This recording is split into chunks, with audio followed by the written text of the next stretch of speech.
If I could help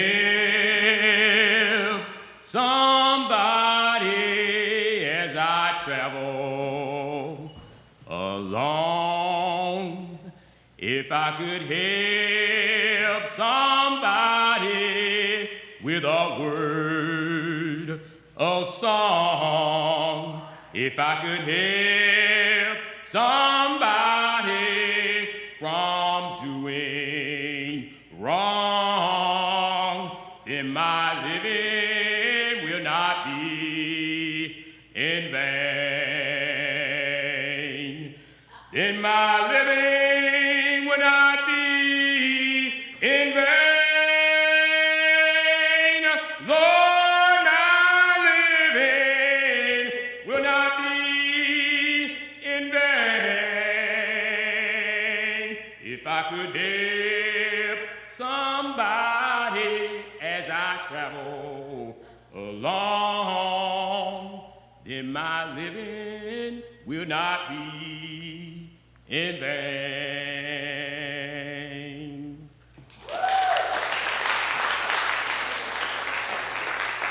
On behalf of the Dean of Student Affairs, the Diversity Committee, Impact, and the Health Professions Association, we want to welcome you tonight. We're going to follow the program as indicated here. And first of all, we have a welcome from Taylor Staley, followed by introduction of the speaker by Mr. Travalius Acrete.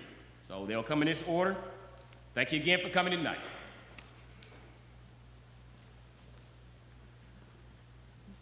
Good evening, everyone. My name is Taylor Staley, and I am the Vice President of Impact, which is our diversity club here at ABAC. Impact stands for Individuals Making Progress and Achieving Change Together. So I am very elated that you all are here tonight, so I'm going to pass it over to our RSO representative, Travalius J. Acree. How everybody doing tonight? All right, so I have the privilege, no, the honor of introducing our speaker tonight. So I'm gonna give y'all a little background knowledge first, okay?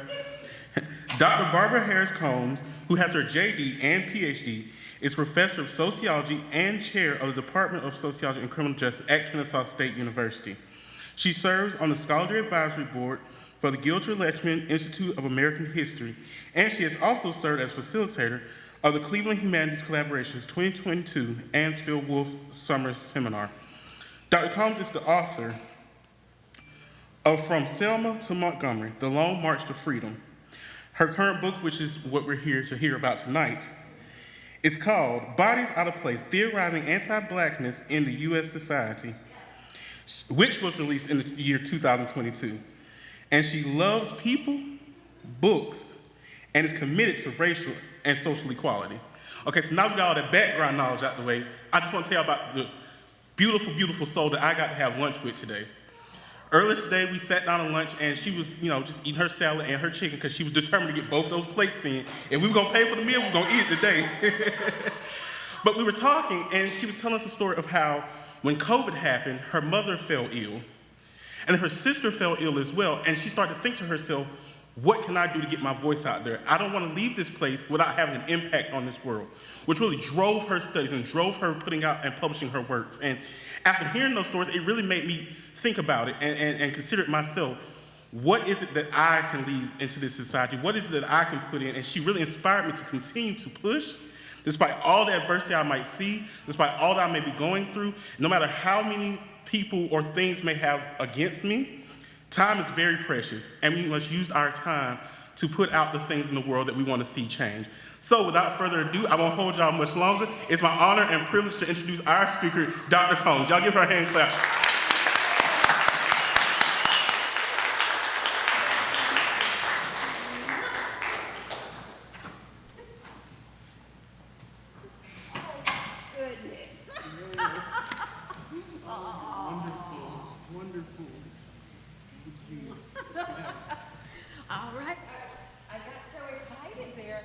Listening, I forgot that I was supposed to get up.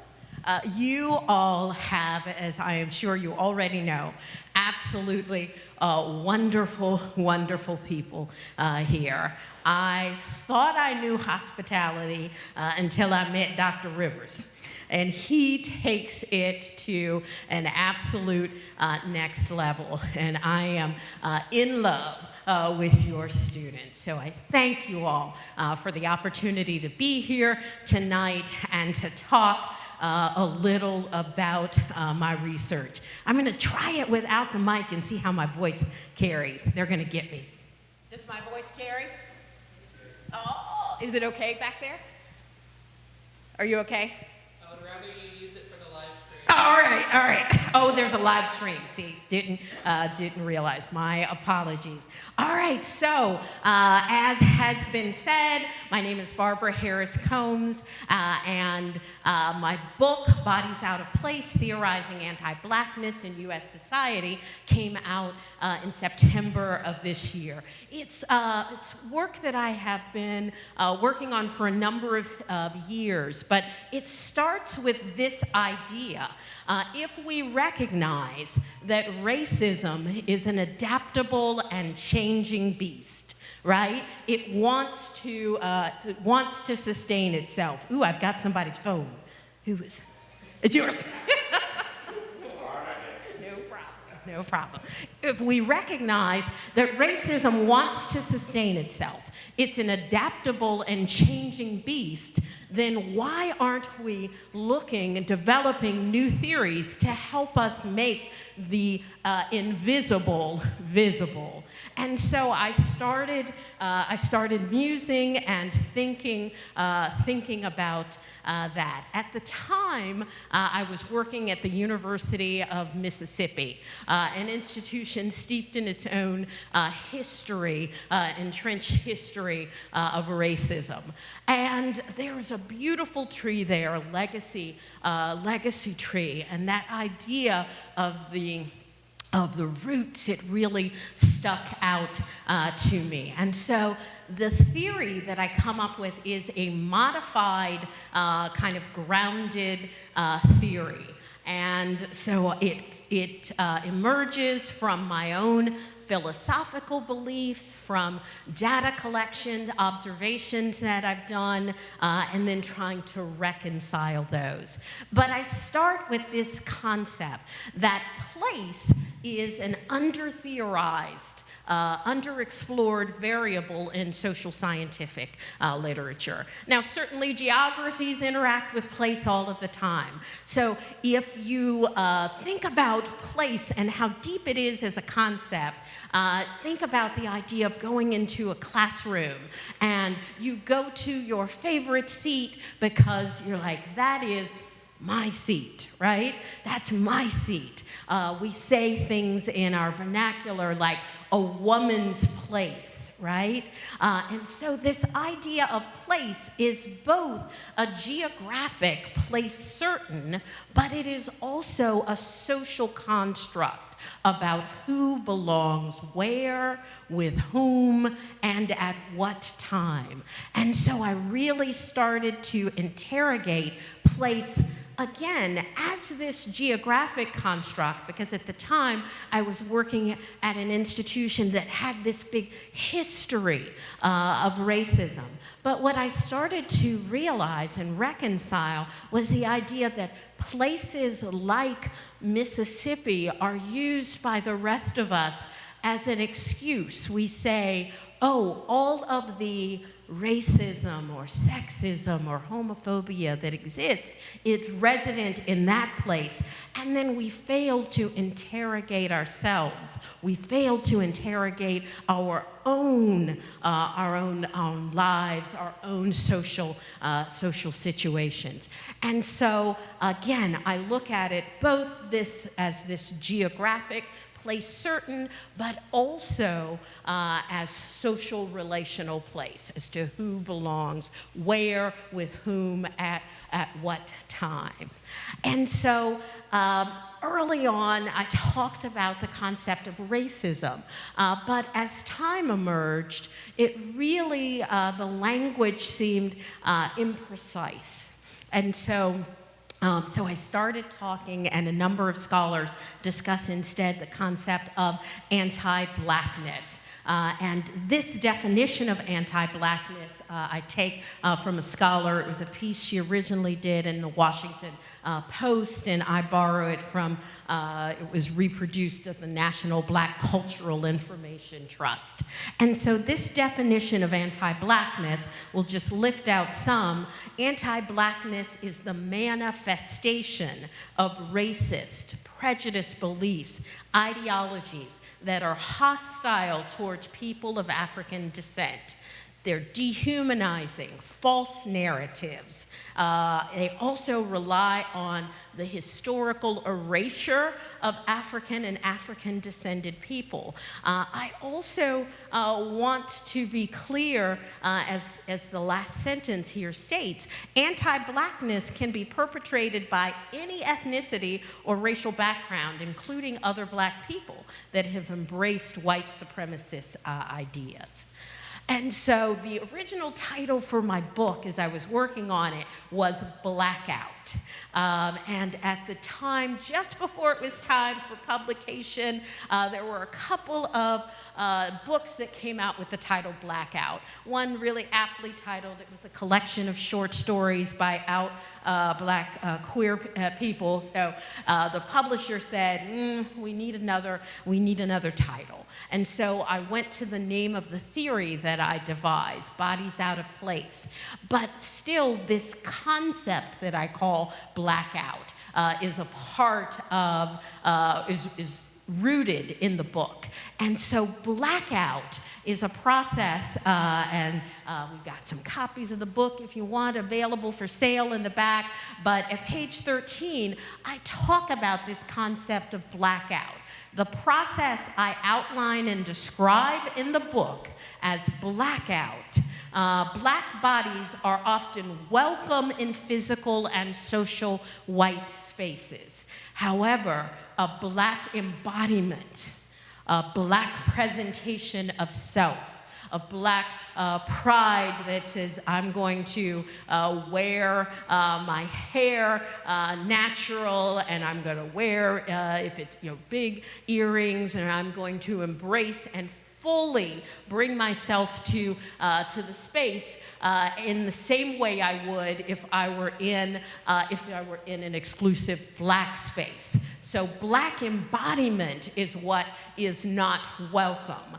Black embodiment is the use of the body or flesh to convey certain cultural, ideological, or other messages about identity, consciousness, and belonging in the social group. And so proudly displaying that Black Lives Matter. Well, wait, no, that's too much. All lives matter, some might say. So blackout, again, is this process where black bodies are often welcome, but a black consciousness, a black embodiment, a black presentation of self is not. And so the idea is what is accepted is black bodies in the space and using or occupying the space in a way that doesn't cause whites to have to change their normative practices about behaving and acting in the space. And so black bodies, I say, are welcome in white space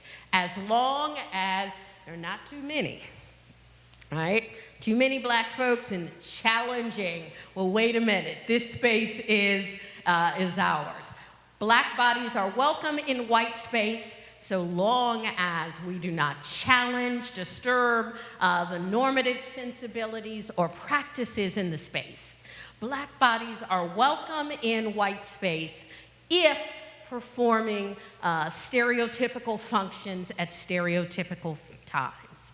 I have a friend, an absolutely brilliant black statistician, mathematician, professor, and she describes going to conferences and trying to dress professionally, so she'd often wear a black suit, and going to academic conferences wearing the badge that said, oh, I am a member of this association, and on more occasions than she cares to number, having someone try to give her their plate, assuming that she's the help or the staff. And so it's not that black bodies aren't welcome in the space, there's an expectation that we're performing stereotypical functions at stereotypical times.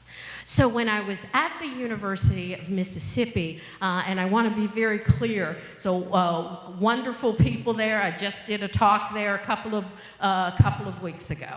I want to be very clear. It is not that there are bad people in Mississippi. It's that this anti-black sentiment is a global phenomenon. And when I was there, there were a couple of things going on. One, the university was now celebrating, I think it was the 50th anniversary of the integration of the university. So James Meredith was the first black person to be admitted to the university. The National Guard had to be there to ensure his safety. There was a riot when and 2 people were killed when he integrated the university. So fast forward years later, the university is celebrating the integration. And it seems like this moment where, wow, things are so much better than they used to be, and racism is over. Yes, that's so great. But it wasn't over, right? And so we had a few years later, it may have been actually at the exact same time, there were 2 things that happened. The university student body elected their first black female student body president, and their first black homecoming queen. And those occurred within a couple of years of each other.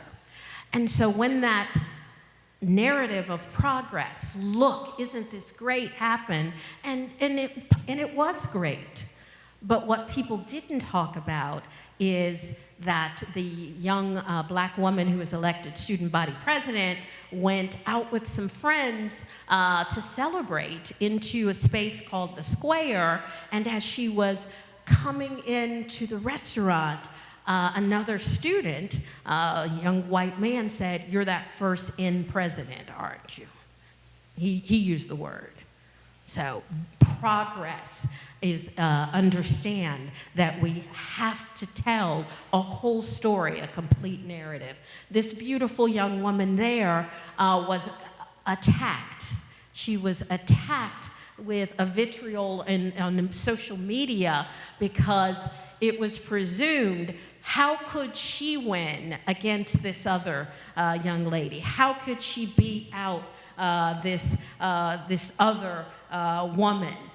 And they talked about her, attacked her based upon her size, based upon her dark skin color. She was attacked. And so I say that everywhere, and this is a quote from George Yancey, a philosopher, everywhere the black body is a contested site. I'll read this quote. "The history of the black body in North America is fundamentally linked to the history of whiteness, primarily as whiteness is expressed in the form of fear, hatred, sadism, brutality, terror, avoidance, desire, denial, solipsism, madness, policing, politics, and the projection and production of white fantasies. From the perspective of whiteness, the black body is criminality itself.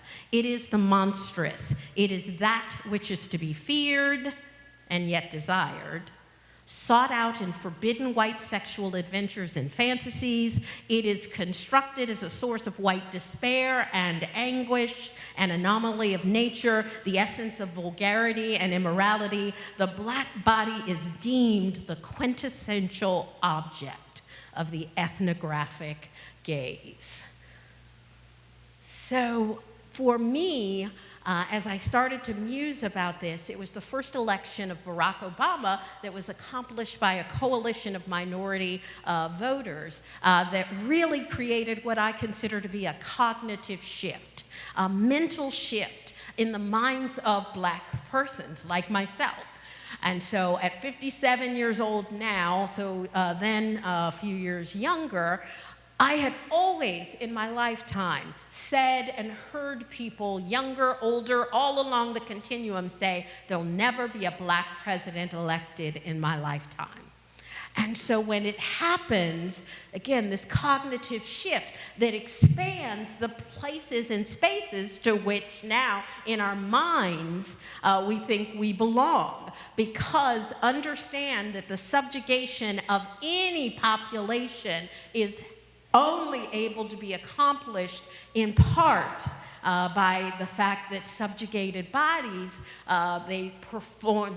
we don't try to move outside of those assigned spaces. And so the election of Barack Obama, Caretha Mitchell wrote, and this was a piece, a collection of essays after Trayvon Martin's death. And it's the first time that Obama, as president, speaks about race and says that he sees himself in Trayvon Martin, that he could have been, Trayvon Martin could have been his son. And so this idea that as Black person started to expand the places and spaces to which we thought we belonged, it created what I call a pushback, an attempt by the larger society to push Black persons back into our position, a perceived position of subservience that replicated the Jim Crow order. So as I write, at the writing of this book, Bodies Out of Place, Theorizing Anti-Blackness in U.S. Society, a few important points. When I talk about violence, I'm talking about violence very broadly construed. So that can be economic violence, it can be cultural violence, it can be political violence, it can be psychic violence, it can certainly be physical violence, but mainly I'm talking about these forms of everyday violence to which Black bodies are subject every day. So I look at the quotidian or everyday forms of attack. And so while there's a lot of discussion about police violence against Black bodies, and that is important, it is not the kind of violence to which most Black folks are subject to every single day. And so I use this idea of a body out of place and use place as a heuristic, as a tool for helping to expose what I see. And so the organization of the book is in 3 parts. One part is an introduction. The second part is the frames that I identify. And the third asks, kind of, do you see what I see? And so I have what I call tenets of BOP. And so BOP acts as a theory and as a method, and those tenets that I ask people to accept as the way the world operates. The first is that racism is systemic and it's deeply ingrained in society. The second is that physical integration is often falsely equated with social integration. So people will take a picture of all the beautiful people in this space and say, oh, look, we are an integrated society. But physical integration, sharing the same social space is not the same as social integration. So if you've ever had the experience of being in line somewhere next to someone and then the other person said, oh, are you with them? Right? And you're like, oh, no, we're not together. But that physical proximity often gets falsely equated as social integration. The third tenet is that whites have a possessive investment in whiteness. This likens back to the work of W.E.B. Du Bois, and that claims of colorblindness serve a variety of purposes. I'm not going to read all of the tenets, but those are the 8 underlying tenets of BOP. I say that there is a macro-micro relationship connection, that racism is sustained on a micro level, but it operates on a macro level. And it also is sustained on a macro level and operates on a macro level. So when we talk about a few bad actors, it's important for us to understand that individual persons aren't divorced from social systems. They're embedded in social systems. So, well, let's see. Okay. And so BOP operates both as a theory and a method. I embrace counter storytelling and use the voices of marginalized folks that are often decentered or ignored in society. I also employ what I call an oppositional reading of situations in an attempt to seek new knowledge and understanding, and I insist on cultural sensitivity and attention to physical and emotional state. Theory itself, and as theory, BOP tries to make sense of the world, of the phenomena under examination. As was said in the introduction, I love people, and so I'm trying to make sense. So why is it that good people do some messed up stuff? And how does this operate? So for that, I developed 5 typologies. What does it look like to say that what is happening in society is an attempt to push certain people back into position? And so I come up with these typologies.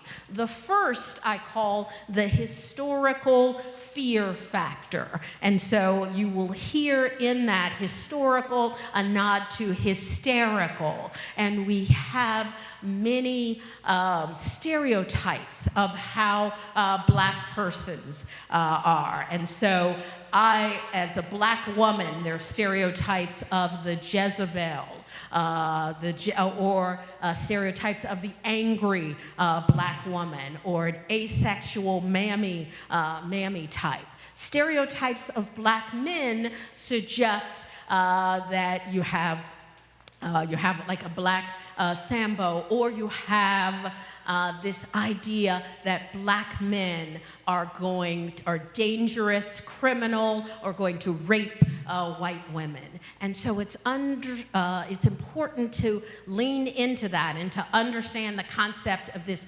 historical fear factor that's operating. So this frame operates by justifying violence as a preemptive act of self-defense. So no, what I did because I was fearful. I was reasonably fearful that this black man or woman was going to assault me. And so this frame says that the historical element is present because the perceived danger is generally conjured up on the basis of historical stereotypes that paint the other as threatening.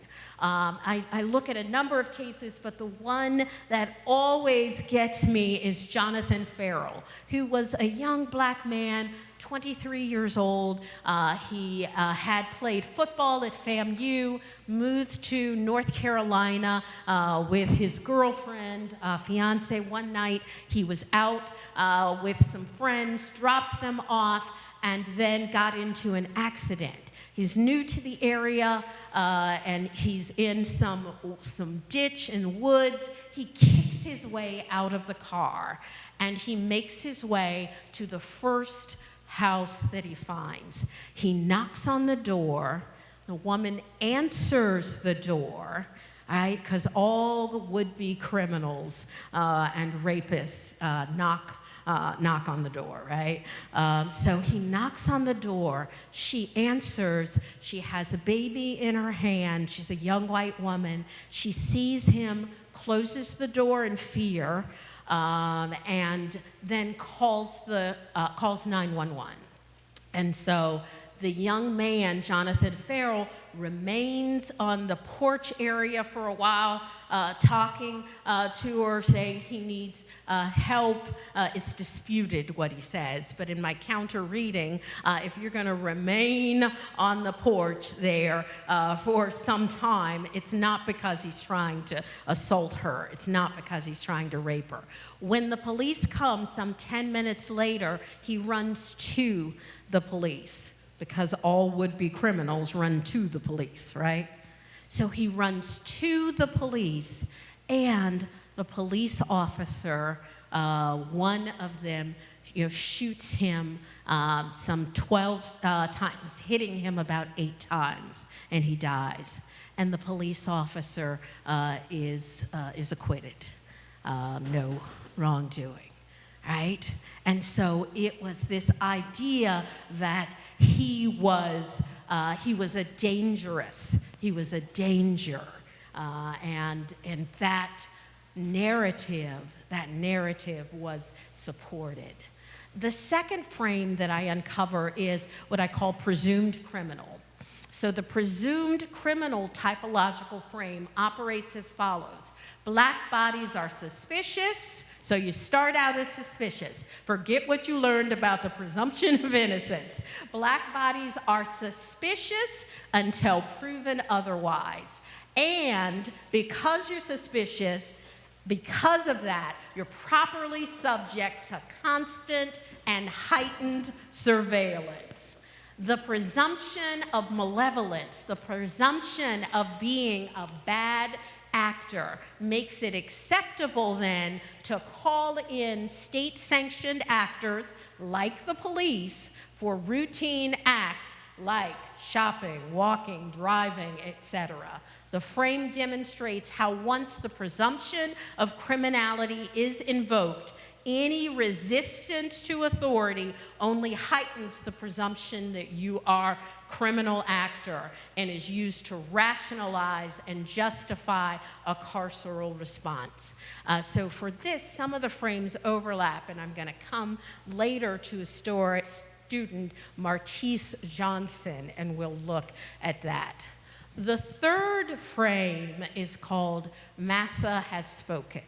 And it's a nod to slavery. It's a nod to continuing legacy there. The Massa Has Spoken frame presumes white moral superiority, so therefore any white person or his or her designee or overseer, think if you're talking in terms of history, has the right to be sole arbiter over what is right, reasonable, and necessary in a given circumstance. So marked with this standard, my first career was law, of a reasonable man or woman, then the actor, opposer, overseer has the right to not only issue commands to the body he or she perceives as out of place, but they have the full expectation that their orders will be complied with in a way that meets the letter, spirit, manner, and speed desired. Failure to do so legitimately subjects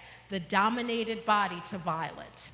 For this, I use a story, McKinney, Texas pool party incident.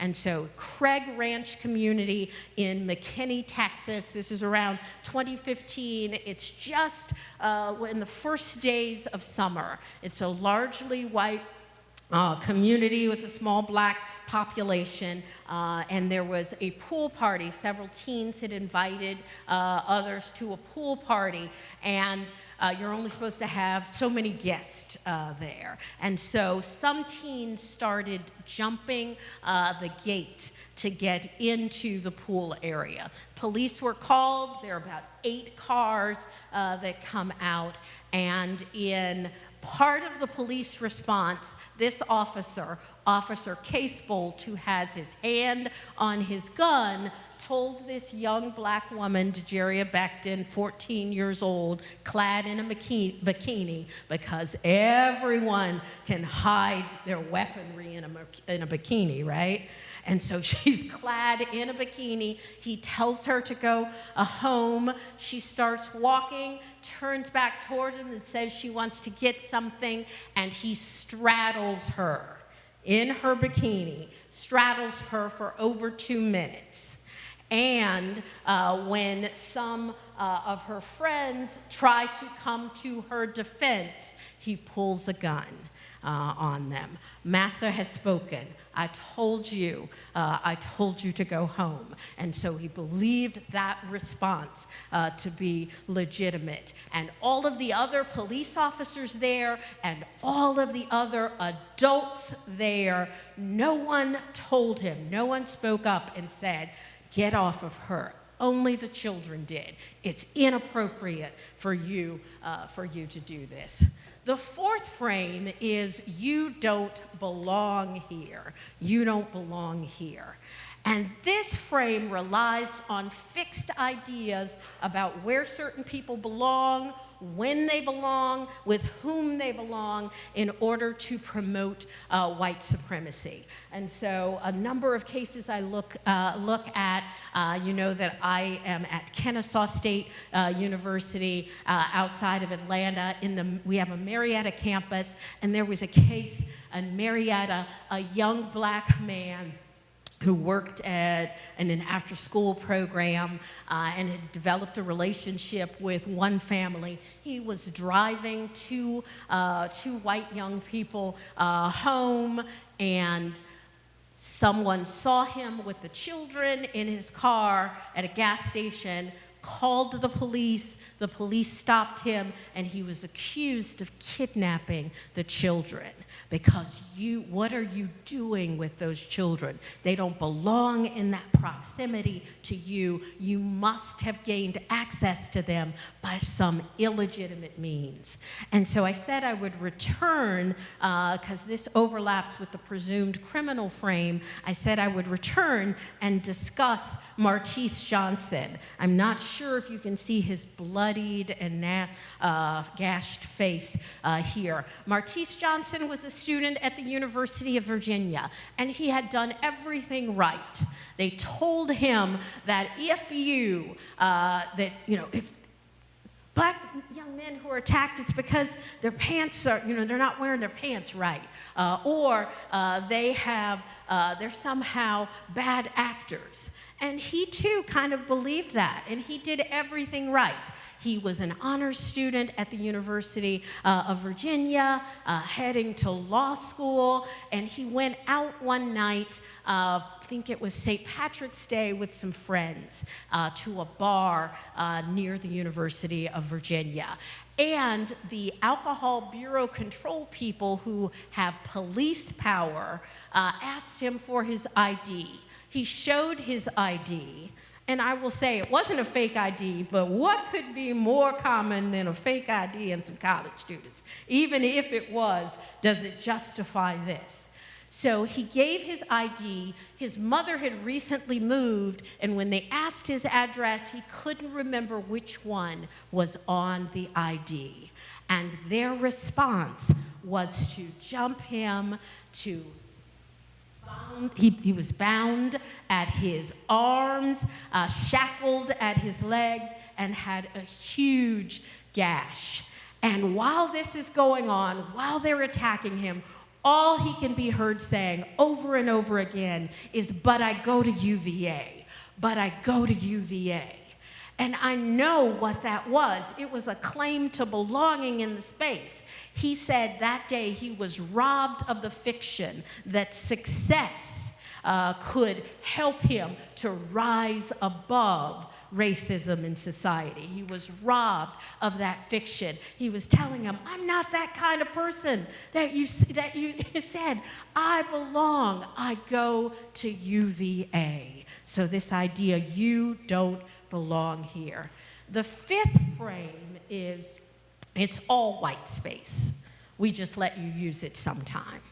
And so this frame is largely dependent on the idea of social control. And scholar Shannon Sullivan says describes white space as amorphous and ever shifting. It's ever expanding. And so it moves backwards and forwards between attempts to control the body of another to attempts to control geographic and social space in an effort to regulate bodies. And I use several examples. One, Tisha Rowe was a black doctor returning from I think she was either in Miami or going to a trip in the Bahamas. And so she was dressed in shorts and a tank. And she had her son with her. And she was on this airplane, and the stewards told her that she would need to deplane and she would need to cover her body because they determined that her the shorts, because she had a curvy figure, they determined that that was inappropriate. And she was made to get off the plane and then cover her body with some blankets and then do what Goffman describes as, it's a degradation status ceremony. So a perp walk back down the aisle in front of everyone with her body covered and her 8-year-old son saying, "Mommy, what's wrong?"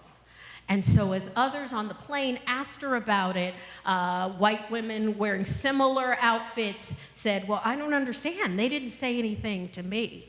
But my body is yours to regulate, to determine that my presentation of self is inappropriate. My hair is yours." I look at a number of cases of young women who were kicked off of the cheerleading squad because they chose to wear their hair natural, and so then it wouldn't fit into the ponytail look that was required, was an expectation there. Or a young man who wasn't allowed at both poles, a kindergartner and a student who was graduating, who was told that, young men, they need to have their hair cut below, just above their ears. And he wore his hair in locks. And he worked very hard to arrange them in a way where his hairstyle would be in conformity, but was still told, "You're not going to be allowed to graduate. You can't go to school here." Botham Jean was in his own home when Amber Geyer, a white female police officer, mistakenly believes that she is entering the door of her apartment, but she's on the wrong floor. And he stands up and has words with her, and she shoots and kills him. Then, months later at trial, she continues to assert that it's my home. I got to my house and someone was there and I was scared and I didn't know why anyone would be in my home. And so as I described this through my counter-narrative frame, I recognize it as an attempt to expand the legal doctrine of the castle, that people have a right to defend their own home, and if you kill someone in your own home, an intruder, then you're not a bad actor, you have a right to do that. When we see the stand your ground laws upon which Zimmerman was acquitted after the killing of Trayvon Martin, it is an expansion of the castle doctrine. So here we see Amber Geyer attempt to use that again. And so it's all white space. We just let you use it sometimes. So whether it's a case of public parks or streets or pools. And so you may have heard of, Barbecue Becky, or heard of the Central Park birding incident. And so that is, those are the frames that I use in my research. Why does this all matter? Why does it all matter, you ask? Because I still fundamentally believe that people are good. I still fundamentally believe that people are good. And so I want to be able to go out there and to tell people what it's like to live in this embodiment. And let me be very clear. I am a proud black woman, but I'm a proud black woman in a world that values neither, that doesn't value women, that doesn't value blacks.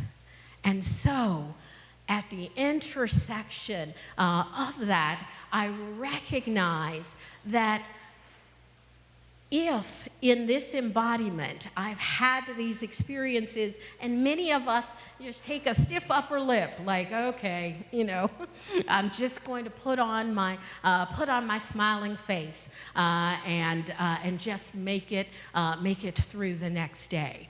But as was said in the introduction, with COVID, I recognized that a lot of the wisdom that I share here, I call it the wisdom of everyday black folk, right?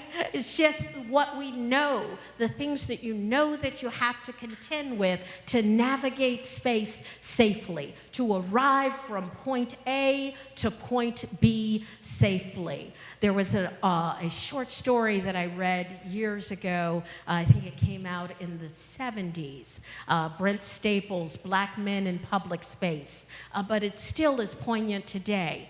And so he talks about at a time when this was the 70s. He talks about, going in to turn in a newspaper article, and he had to physically bring the copy there and being late.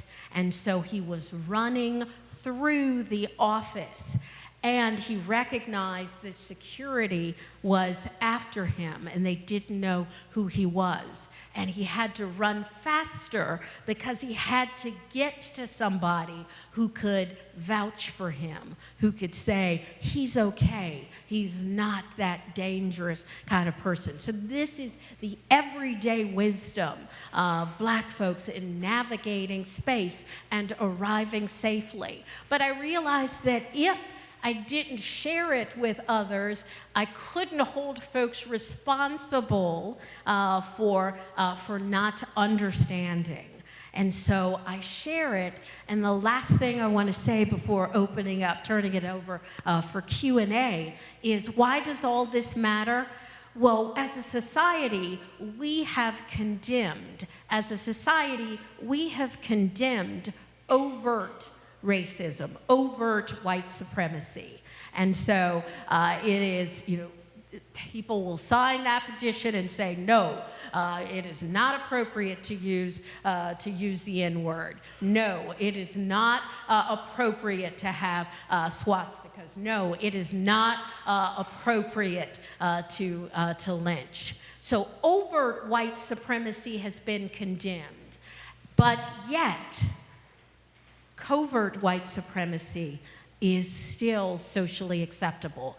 When I say covert white supremacy, and I adopt this from Ellen Tuzzulo, and again, it was at Safe House Progressive Alliance, and so it's been modified by Ellen Tuzzulo in 2016.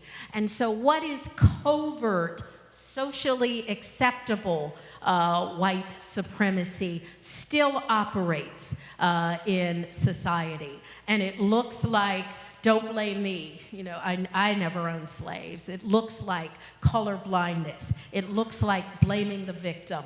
It looks like racist mascots. It looks like police brutality and discriminatory lending and police killing of people of color.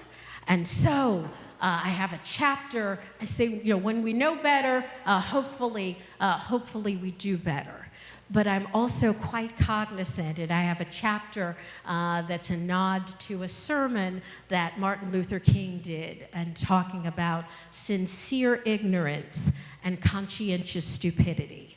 And so I say to you that in an information age, when information is readily available at your fingertips, sincere ignorance and conscientious stupidity are two sides of the same coin. And so continuing racial oppression exists in society, and it persists in part because of our own participation. And so I challenge you all to see the ways that you might have been and continue to be complicit in there. None of us are perfect. I am not perfect, but I challenge us all to try to see our own role and to do better. So I thank you for this time with you, and I am going to, I don't know what to do. So I am going to turn it over for our Q&A. I am happy to answer any questions that you might have of me. Who's moderating the Q&A? Or is it me? Oh, I know, that's how I felt too when I was out there.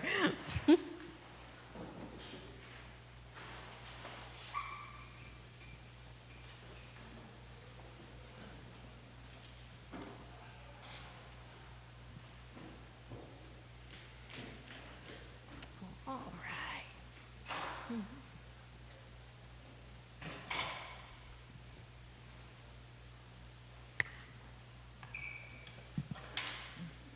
So is there any questions out in the crowd?